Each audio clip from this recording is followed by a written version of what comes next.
Okay sir.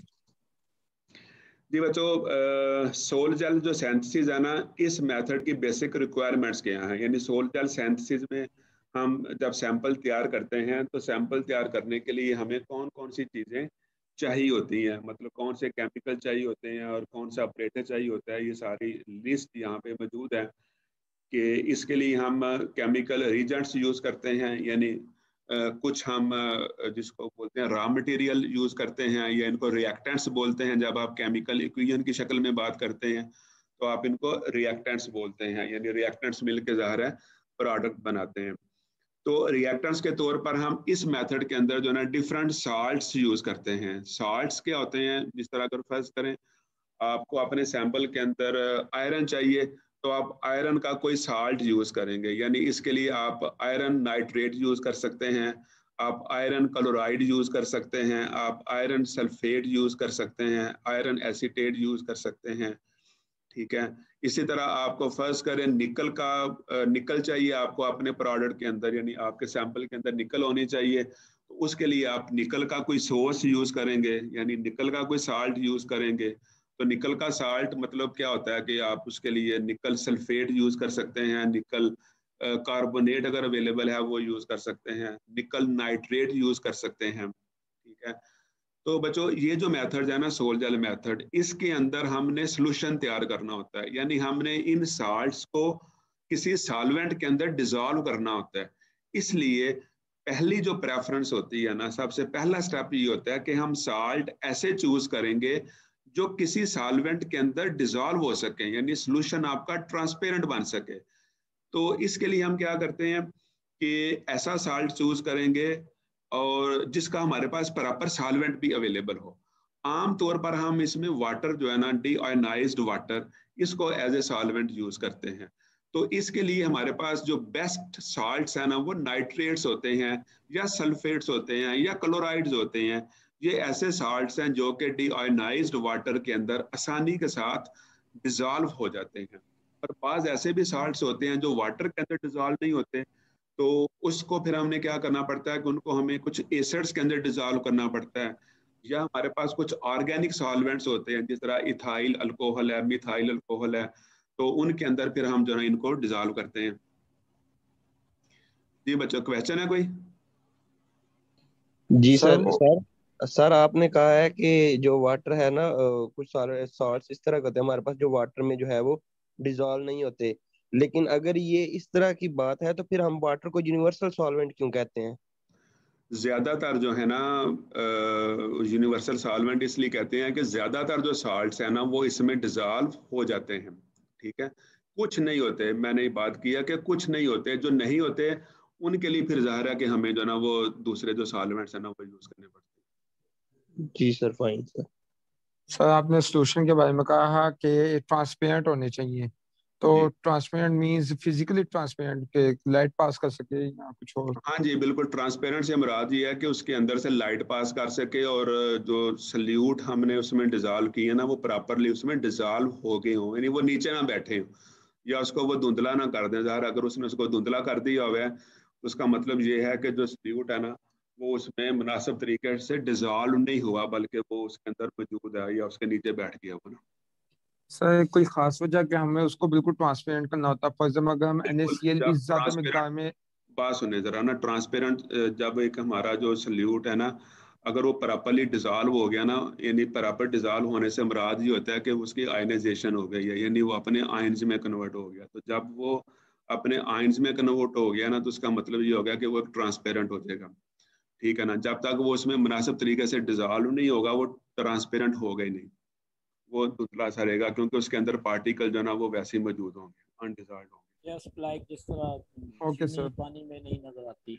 तो बच्चों इसमें इस मेथड के अंदर हम जो ना डिफरेंट फ्यूल एजेंट्स यूज़ करते हैं। फ्यूल एजेंट्स क्या होते हैं? ये ऐसे मटेरियल्स होते हैं जो अभी आगे चल के मैं आपको दिखाऊंगा कि फ्यूल एजेंट्स ऐसे मटेरियल होते हैं जो कि इग्निशन का बायस बनते हैं, और वो एक स्टेज ऐसी आती है जब हमारे पास वो जेल सी बन जाती है ना, तो उसको वो बर्न कर देते हैं और हाई टेम्परेचर क्रिएट करते हैं, और उस हाई टेम्परेचर की वजह से हमारे मटेरियल के अंदर जो है ना एक क्रिस्टलाइन जो फेज है ना वो डेवलप हो जाती है। और सरफेक्टेंट्स कुछ ऐसे हमारे पास मटेरियल होते हैं जो अगर हम अपने सोल्यूशन के अंदर यूज करें तो उससे जो पार्टिकल्स का जो साइज है ना वो मतलब कंट्रोल होता है कि आप अपनी मर्जी के मुताबिक जो ना साइज को कंट्रोल कर सकते हैं। ये चीजें भी हम आगे चल के इनको देखते हैं कि ये कैसे साइज कंट्रोल होता है। ग्लासवेयर इसमें हम यूज करते हैं, ज़्यादा बीकर वगैरह यूज होते हैं। और अपरेटसिस जो मेन इसमें चाहिए, आपको डिजिटल बैलेंस चाहिए, प्रिसाइज मिकदार में, चूंकि आपने वेट्स करना होता है, यहाँ पे मेजर करना होता है अपने इंग्रेडिएंट्स को, तो उसके लिए आपको एक प्रिसाइज किस्म का डिजिटल बैलेंस चाहिए। और चूंकि ये सोल्यूशन बेस्ड मेथड है और बाद दफ़ा हमें यहाँ पे मटेरियल की पीएच कंट्रोल करनी पड़ती है, तो पीएच कंट्रोल करने के लिए आपको यहाँ पे पीएच मीटर चाहिए। हार्ड प्लेट और मैग्नेटिक स्टरर इसमें हम यूज़ करते हैं, क्योंकि हमने अपने मटेरियल को ज़ाहिर है कि इवेपोरेट करना होता है, हीट करना होता है, जिसके लिए हमें हार्ड प्लेट चाहिए होती है। और इस सारे सेटअप को हम एक फ्यूम हुड के अंदर रखते हैं, और फ्यूम हुड ज़ाहिर है कंट्रोल्ड एटमॉस्फेयर फ्राहम करता है, और वहाँ पे जो टॉक्सिक गैसेस निकलती हैं वो हम एग्जॉस्ट की मदद से, फ्यूम हुड के अंदर एक एग्जॉस्ट फैन लगा होता है जो कि वहाँ से जो टॉक्सिक गैसेस है ना उनको वहाँ से वो लिबरेट करता है और उनको बाहर फेंकता है। फर्नेसी चाहिए होती है यहाँ पे, चूँकि हमने सैंपल को बाद दफ़ा हीट करना होता है, उसकी कैल्सिनेशन करनी होती है, सिंटरिंग करनी होती है, जिसके लिए हम फर्नेसी यूज़ करते हैं। और एंड पे जब आप पाउडर सैंपल तैयार कर लेते हैं तो बहुत सारी करेक्टराइजेशन के लिए आप अपने पाउडर सैंपल को पैलेट्स में कन्वर्ट करते हैं, और इसके लिए आपके पास एक पैलेट फॉर्मेशन का सेटअप होना चाहिए। ये कैसा होता है ये भी हम देखते हैं थोड़ी देर में। ये बच्चों आपके सामने कुछ चीज़ें नज़र आ रही हैं। In this slide I want to show you some apparatus which is used for the fabrication of samples using soil gel combustion method. So first here you see a digital balance. Digital balance is used for the accurate measurement of ingredients, reactants, masses, because sometimes we have to measure our masses in the form of milligrams and sometimes in the form of micrograms. तो micrograms और milligrams में अगर आपने message को major करना है तो जाहिर है ये बहुत मतलब छोटी मिकदार है, तो इसके लिए आपको प्रिसाइज किस्म के जो है ना डिजिटल बैलेंस यूज़ करने पड़ते हैं। और जब आप अपना सैंपल तैयार कर लेते हैं तो फिर उसके बाद आपको उसको ग्राइंड करते हैं, उसके पार्टिकल के साइज को, शेप को होमोजेनाइज करने के लिए आप एक मार्टर एंड पेस्टल यूज़ करते हैं। एगेट मार्टर एंड पेस्टल इसको बोलते हैं। अगेट बेसिकली वो मटेरियल है जिस मटेरियल का ये बना होता है, और मार्टर एंड पेस्टल ये बेसिकली वही अपरेटस है जो कि आप घर में चटनी वगैरह बनाने के लिए इस्तेमाल करते हैं। लैब्स के अंदर भी इसको इस्तेमाल किया जाता है मटेरियल्स को अच्छे तरीके से मिक्स करने के लिए और ग्राइंड करने के लिए और उसके साइज को यूनिफॉर्म करने के लिए। जैसे बच्चों अभी मैं आपको बता रहा था कि इस मेथड के अंदर हम एक हार्ड प्लेट यूज करते हैं। तो इस शक्ल में आप एक हार्ड प्लेट देख रहे हैं, ये एक हार्ड प्लेट है हमारे पास। इसके फ्रंट पैनल के ऊपर आपको दो नॉब्स नजर आ रही हैं। ये पहली नॉब है जो कि इसका टेम्परेचर कंट्रोल करती है। आमतौर पर जो हम हार्ड प्लेट यूज करते हैं ना लैब के अंदर, इनका जो टेम्परेचर है ना वो हम 350 डिग्री सेल्सियस, या बाज ऐसी हार्ड प्लेट्स हैं सॉरी जिनका टेम्परेचर हम 400 डिग्री सेल्सियस तक जो ना वो सेट कर सकते हैं। तो ये नाब टेम्परेचर कंट्रोल करने के लिए होती है, और ये नाब जो है ना ये होती है स्टरिंग कंट्रोल करने के लिए, क्योंकि ये जो सोल्यूशन जैसे यहाँ पे आपको नजर आ रहा है, मैंने कहा था कि ट्रांसपेरेंट सोल्यूशन होना चाहिए। तो अगर इस फॉर्म में आपके पास सोल्यूशन है तो ये ट्रांसपेरेंट होगा। ये जो ना बाद दफा बिल्कुल वाइट कलर में होता है, बाद दफा ये पिंकिश होता है, बाद दफा येलोश होता है, लेकिन ये ट्रांसपेरेंट होना चाहिए। इसको हम स्टरिंग करते हैं इस मैग्नेटिक स्टरर की मदद से। मैग्नेटिक स्टरर क्या, ये एक तरह का मैग्नेट होता है, जिस तरह का बार मैग्नेट होता है। तो इस तरह हम इस मैग्नेट को इसके अंदर रख देते हैं, और होता क्या बच्चों, इस हार्ड प्लेट के अंदर जो है ना इसके अंदर भी एक प्लेट लगी हुई है, वो भी मैग्नेट है। हम क्या करते हैं कि इस नॉब की मदद से ना उस मैग्नेटिक प्लेट की रोटेशन को सेट करते हैं। तो जब हम उस मैग्नेटिक प्लेट को रोटेट करते हैं, फॉर एग्जांपल इस नाब को हमने यहाँ पे सेट कर दिया 50 के ऊपर, इसका मतलब ये है कि वो जो मैग्नेटिक प्लेट है ना इसके अंदर वो 50 टाइम्स पर मिनट रोटेट करेगी। तो जब वो प्लेट रोटेट करेगी तो उसके साथ ये जो मैग्नेट है ना ये भी रोटेट करेगा। तो जब ये मैग्नेट इसके अंदर रोटेट करेगा तो इसका मतलब ये है कि हम इस सोल्यूशन को मुसलसल हिला रहे हैं, मुसलसल हम इसकी स्टरिंग कर रहे हैं। और मुसलसल हिलाने का और स्टरिंग करने का मकसद ही होता है कि हमारे सोल्यूशन को यूनिफॉर्म हीट मिले, क्योंकि यूनिफॉर्म हीट नहीं मिलेगी तो जो पार्टिकल्स की ग्रोथ है ना वो यूनिफॉर्म नहीं होगी, क्योंकि हमने अपने इंग्रेडिएंट्स को इस सोल्यूशन के अंदर जो है ना वो डिजॉल्व किया हुआ है। तो अब उनके जब आयंस बने हैं तो उन आयंस ने दोबारा से इकट्ठा होकर पार्टिकल्स की फॉर्म में ग्रो करना है।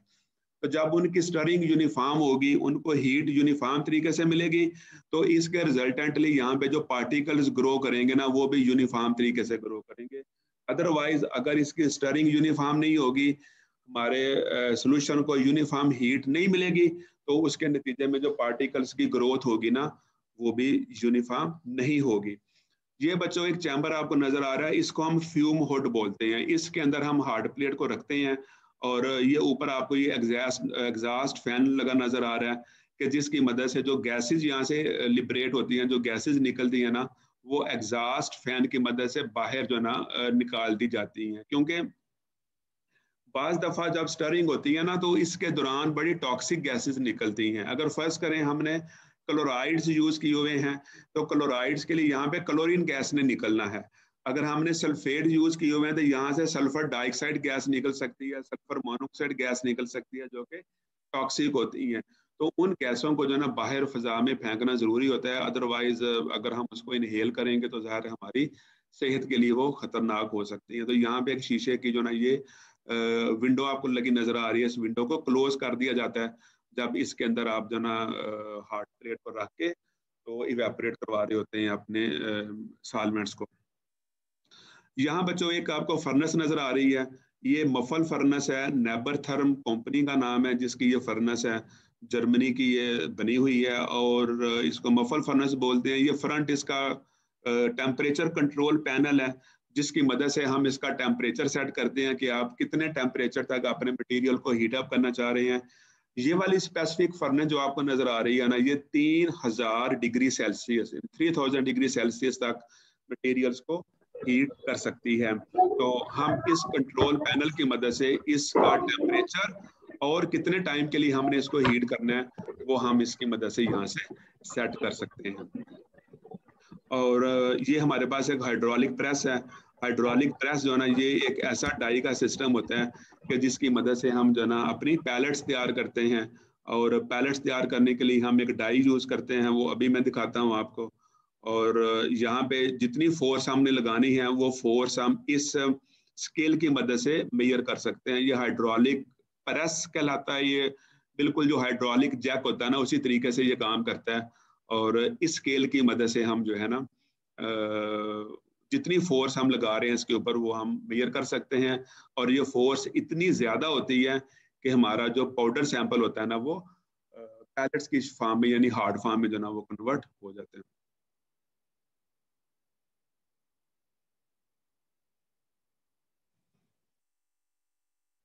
जी बच्चों अब देखें ये जो है ना यहाँ पे मैं आपको दोबारा से दिखा रहा हूँ, ये हमारे पास एक हार्ड प्लेट है, ठीक है। ये दो नाब्स है यहाँ पे और ये इसके ऊपर हमने एक सोल्यूशन जो ना वो तैयार किया हुआ है।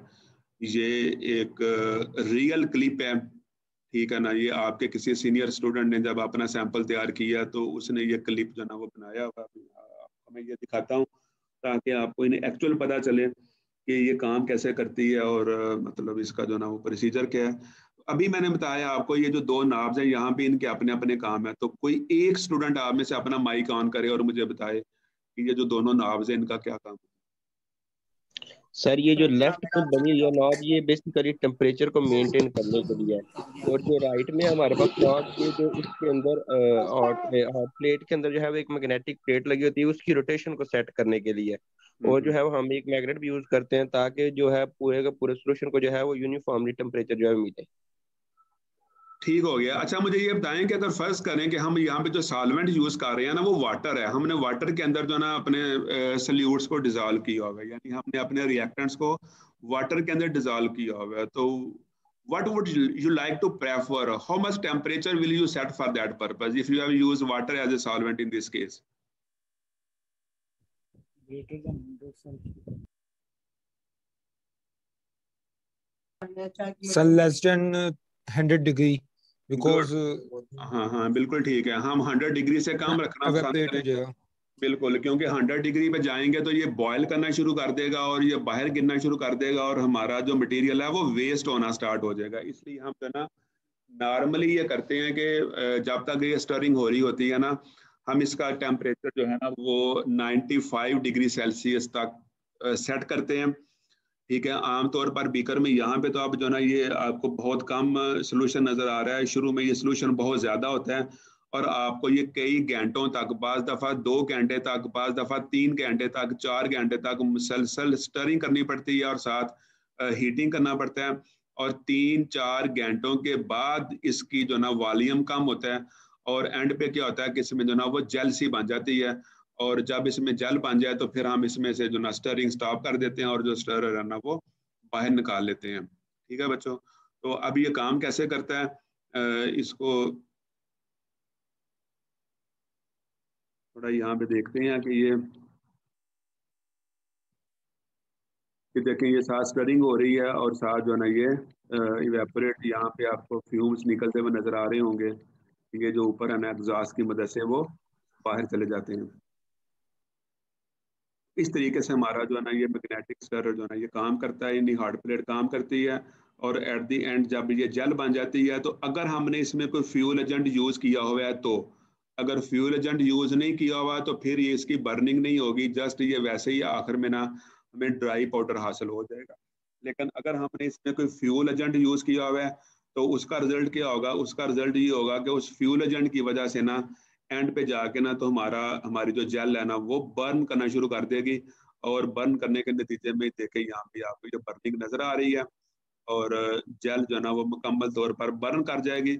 और बर्न करने के बाद एंड पे आपको इस बीकर के अंदर एक पाउडर फॉर्म में जो मटेरियल है ना वो मिल जाएगा और इसको आप यहाँ से बाहर निकाल लेंगे और मार्टर एंड पेस्टल में डाल के आप इसको ग्राइंड कर लेंगे और आपका सैंपल जो है ना वो फर्दर करेक्टराइजेशन के लिए तैयार होगा। सर जी बच्चों को अलाउ कर दें, वो वेटिंग में लगे हुए हैं। सर ये बर्निंग में तो कुछ नहीं होता? नहीं, बर्निंग में कुछ नहीं होना। बर्निंग में क्या होना है? ये मींस के जो हमारा सैंपल है उसको हमने पाउडर फॉर्म नहीं लेना है। सर 100 पार्टिसिपेंट्स वाला बड़ा मसला बन रहा है सर। 100 पार्टिसिपेंट्स के ऊपर अलाउ नहीं हो रहे। भाई जी हमने असूल रख लिया जी, फर्स्ट कम फर्स्ट सर्व।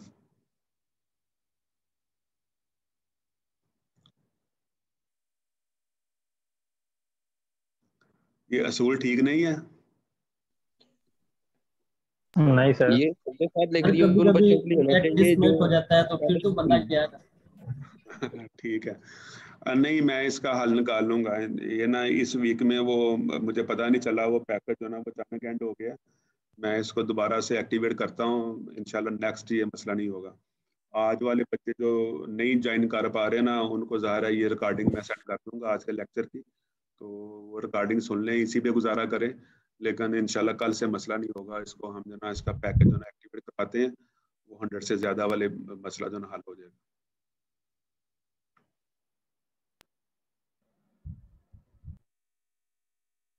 अच्छा बच्चों, ये जो ना इस स्लाइड के ऊपर आपको एक स्केमेटिक नज़र आ रही है। ठीक है, ये स्कीमेटिक है एक सोल्जल मेथड की। इसमें क्या हो रहा है कि ये आपके जो प्रिकर्सर्स हैं यानी वो मटेरियल हैं जिनको आपने किसी सॉल्वेंट के अंदर डिज़ोल्व करना है और डिज़ोल्व करने के बाद आपके पास एक ट्रांसपेरेंट किस्म का इस तरह का सोल्यूशन बन जाएगा। जब आपके पास सोल्यूशन ये बन गया और आपने इसकी स्टरिंग कर ली है ना, तो स्टरिंग करने के बाद यानी जब इसकी मिकदार जो है ना वो अराउंड जितनी इसकी इनिशियल मिकदार है ना, अगर उसका वो 1/3 हो गई है ना, तो 1/3 होने के बाद अगर आप चाहते हैं कि आप इसकी थिन फिल्म तैयार करें, यानी आप इसको पाउडर में कन्वर्ट नहीं करना चाह रहे, या तो आप इसकी मसलसल स्टरिंग करते रहें और आप इसको कंप्लीटली ड्राई कर लें या आप इसके कंबस्चन करवा लें, तो एंड पे आपको ना इस तरीके का पाउडर मिलेगा। ठीक है, लेकिन अगर आप पाउडर हासिल नहीं करना चाह रहे, आप इसकी फिल्म तैयार करना चाह रहे हैं, तो उसमें आप क्या करेंगे कि जब इसकी मिकदार यानी सोल्यूशन की मिकदार स्टरिंग के बाद 1/3 रह जाए, तो उसमें आप क्या करेंगे कि आप अपने सबस्ट्रेट को इस बीकर के अंदर डिप करेंगे और डिप करने के बाद जो है ना डिप कोटिंग की मदद से इस सबस्ट्रेट के ऊपर फिल्म डिपॉजिट हो जाएगी। इसके लिए आपको 5 to 10 मिनट जो सबस्ट्रेट है ना उसको डिप करना होगा अपने सोल्यूशन के अंदर। जब आप 5 to 10 मिनट के बाद इस सबस्ट्रेट को बाहर निकालेंगे तो you will see that sufficient amount of material has been deposited on your substrate, so your thin film is ready for analysis. इसके लिए कोई वैक्यूम प्रोसेस नहीं करना पड़ेगा नहीं, क्या? इस मेथड के लिए ये वाला जो मेथड है ना, जो केमिकल मेथड्स है ना, केमिकल मेथड्स का यही तो फायदा है। या इसी तरीके से तो आप डिफरेंशिएट करते हैं ना केमिकल मेथड्स को जो फिजिकल मेथड्स है ना उनसे। जो फिजिकल मेथड्स हैं उन मेथड्स के अंदर आपको वैक्यूम चाहिए होता है, जबकि ये जो केमिकल मेथड है ना इसके अंदर आपको वैक्यूम नहीं चाहिए होता। ये आप वैक्यूम के बगैर फिल्म तैयार कर सकते हैं। अच्छा, इसी तरीके से आप जो है ना अपने इस सोल्यूशन को यूज करके तो स्पिन कोटिंग की मदद से, एक हमारे पास स्पिन कोटर अपरेटस भी होता है लैब के अंदर। आप उसमें क्या करते हैं कि जो सबस्ट्रेट है ना उसको आप इस स्पिन कोटर के जो बेस है ना उसके साथ चिपका देते हैं, और ड्रॉप बाई ड्रॉप जो आपका सोल्यूशन है ना उसको आप इसके ऊपर ड्रॉप करते हैं, और साथ साथ आप इसको रोटेट करते हैं बहुत ज़्यादा हाई स्पीड के साथ। तो ज़ाहिर है कि जब आपका जो सबस्ट्रेट है वो रोटेट कर रहा होता है, जस्ट लाइक चक्की, जिस तरीके से एक चक्की वो चल रही होती है, या एक लट्टू है फर्ज करें, वो एक स्पिन कर रहा होता है बड़ी स्पीड के साथ, तो उसके ऊपर अगर आप एक ड्रॉप ऑफ लिक्विड या ड्रॉप ऑफ सोल्यूशन फेंकेंगे ना तो जो ड्रॉप है वो स्प्रेड हो जाएगा। तो स्प्रेड होके वो पूरे सबस्ट्रेट के ऊपर जो ना यूनिफॉर्मली फैल जाएगा। तो इस तरीके से जब आप बहुत सारे जो ड्रॉप्स हैं ना उनको इस सबस्ट्रेट के ऊपर फेंकेंगे तो वो स्प्रेड होके इस फिल्म के ऊपर जो है ना एक यूनिफॉर्म जो थिकनेस की फिल्म है ना वो डिपॉजिट हो जाएगी। तो इस तरीके से आप इस मेथड को यूज करते हुए पाउडर भी हासिल कर सकते हैं और आप थिन फिल्म तैयार कर सकते हैं। Excuse me sir. जी सर, जब हम सोल्यूशन को बर्न करते हैं तो हमारा जो केमिकल रिएक्शन होता है उसमें चेंजिंग नहीं हो जाती? फॉर एग्जाम्पल अगर हम कोई वुड को करते हैं तो वो कार्बन में चेंज हो जाता है, इस तरह हमारा ये जलाने से हमारा जो प्रोडक्ट है वो चेंज नहीं हो जाएगी? इसमें चेंज नहीं होती, इसमें जो कंबस्शन होती है ना बल्कि वो हमें हेल्प करती है अपना मटेरियल बनाने में, अपने मटेरियल की क्रिस्टलाइन फेज डेवलप करने के लिए। क्योंकि आपने केमिस्ट्री में पढ़ा होगा कोई भी जो दो रिएक्टेंट्स होते हैं ना जब आप उनको मिलाते हैं ना तो अक्सर औकात नई चीज बनाने के लिए you need a high temperature, आपको हाई टेम्परेचर देना पड़ता है। आप उसको हाई टेम्परेचर देंगे तो आपका मटेरियल बनेगा, अगर आप हाई टेम्परेचर नहीं देंगे तो आपका मटेरियल नहीं बनेगा। ठीक है, तो इसके लिए जरूरी है कि आप उसको हाई टेम्परेचर दें। ठीक है सर, बट बर्निंग से डिकम्पोजिशन भी तो हो जाती है, मतलब प्रोडक्ट ही बिल्कुल चेंज हो गई। बिल्कुल ऐसी बात बिल्कुल सही कह रहे हैं। बाज मटेरियल ऐसे होते हैं कि जिनकी डिकम्पोजिशन हो जाती है। तो हर सिस्टम की, हर ऑपरेटर्स की कुछ लिमिटेशंस होती हैं, कुछ फायदे होते हैं, ज़्यादा कुछ नुकसान होते हैं। तो इस मेथड में हम ऐसे मटेरियल ही बना सकते हैं जो कि सफिशिएंट जो टेम्परेचर है ना उसको सस्टेन कर सके। Okay sir, thanks. ठीक है, ये हमारे पास एक और स्कीमेटिक है। ये इस तरह की स्कीमेटिक ज़ाहिर है ये मेथड बहुत सारे लोगों ने यूज़ किए हुए हैं। तो बहुत सारी जो स्कीमेटिक्स है ना आपको नेट से मिल जाती हैं, आप वहाँ से सर्च कर सकते हैं कि कैसे कैसे लोगों ने ये मेथड यूज़ किया हुआ है और क्या क्या जो चीज़ें हैं ना वो बनाई हुई हैं। तो इसमें जो हम साल्ट यूज़ कर सकते हैं ना उसमें मेटल अल्क ऑक्साइड भी होते हैं, ये भी हम यूज़ कर सकते हैं सोल्यूशन बनाने के लिए। तो जब इनकी हाइड्रोलिसिस होती है और पॉली कंडेंसेशन होती है तो फिर हमारे पास ये सोल बनती है, और इस सोल को फर्दर जो ना हम कोटिंग के जरिए हम थिन फिल्म तैयार कर सकते हैं, या हम इसको फर्दर जो ना हीट करके इस सोल को जेल में कन्वर्ट करते हैं। अभी ये सोल क्या होती है और जेल क्या होती है इसको अभी हम फर्दर थोड़ी देर में डिस्कस करते हैं। फिलहाल आप ये ध्यान में रखें कि इस स्टेप में हमारे पास सोल बनी है और फर्दर जो ना आगे जाके वो जेल बनती है। जब ये हमारे पास जेल बन जाए तो इसको अगर हम जो ना सिंपल फर्दर हीट करें और इवेपोरेशन के थ्रू क्या होगा कि ये जो जेल है ना ये पाउडर में कन्वर्ट हो जाएगी, और जब ये पाउडर में कन्वर्ट होगी आप इसकी फर्दर हीटिंग करें, इसकी सिंटरिंग करें, तो इसके नतीजे में आपको स्फेरिकल फॉर्म में पार्टिकल मिल सकते हैं, या आपको रॉड शेप में जो मटेरियल है ना वो मिल सकता है। बाज़ दफ़ा ये होता है कि जब आपके पास ये जेल बन जाती है तो आप इसको जो ना सुपर क्रिटिकल ड्राइंग करते हैं, मतलब बहुत ज़्यादा जो ना वो लो टेम्परेचर पे आप इसको जो ना ले आते हैं, या फ़ौरन ही आप इसको ठंडा करने की कोशिश करते हैं, सडनली आप इसको कूल करते हैं। तो उससे क्या होता है कि जो ज़ाहिर